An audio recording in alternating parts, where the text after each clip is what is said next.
भी ये सरकार मात्र 1.5 वर्ष मास्टर डिग्री हासिल कर सारी नारी निर्यातन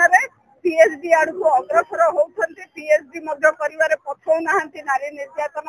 आपण मैंने देखी पूर्व सरकार नवीन बाबू सरकार महिला सशक्तिकरण क्षेत्र में जो कार्य करते आज से महिला मान को हाथ गुंजा देकी निष्क्रिय करैकी आज अकथनीय निर्यातना होची से जन्म है शिशु ठारू आरंभ करके दुई को जीवा महिला पर्यंत महिला को निर्यातना दि जाउछि शिशु को निर्यातना दि जाउछि आज यही परिप्रेक्षी आम विजु जनता दल तरफ गंजाम जिला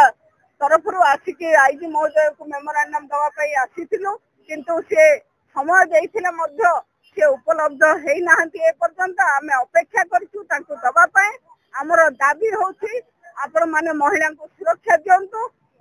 ए जो लक्ष लक्ष टंका खर्च करके आज कोटी कोटी टंका खर्च करके गछ माँ के नाम पे लगाउछंती गोटे गोटे झियो पाई लगांतु एवं झियो को सुरक्षा दियंतु तार अधा पैसा खर्च करके मध्य झियो को सुरक्षा दियंतु जी आपण माने समस्त साथी अछंती आमे दुई थर महिला सुरक्षा नारे दाबी पत्र दबा को आसीथिलु महिला मानकर एते असुरक्षित जीवन यापन गोटे छोट छुआ ठू आरंभ करके 85 वर्षर लोक माने एते माने महिला से माने कोठी भी सुरक्षित नाही आपण मानक आज पचारछि 25 वर्ष काल रे एमिति केते कर हेतिला किंतु आज सरकार होउछि जदि ताको कंट्रोल करबा काम वाला सरकार जदि करि पाना सरकार गादी रे बसर आवश्यकता कोन अछि आज आईजी ऑफिस रे देखंतु आईजी आसुना गछ लगेबे मां को नारे गछ लगौछने महिला को पे सुरक्षा नहीं महिला को प्रति सम्मान नहीं 500 ऊर्ध महिला आसिके एठी खरारे ठिया आइछन दाबी पत्र नबार असुविधा कोन दाबी पत्र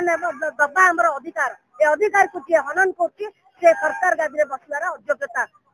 करि सारछि सेति ए सरकार को आमे बरखास्त करूछु एवं जेते पर्यंत निजे आज आसिकी नाउ नाहंती आमे एठी बसिकी आम आंदोलन चलेबु।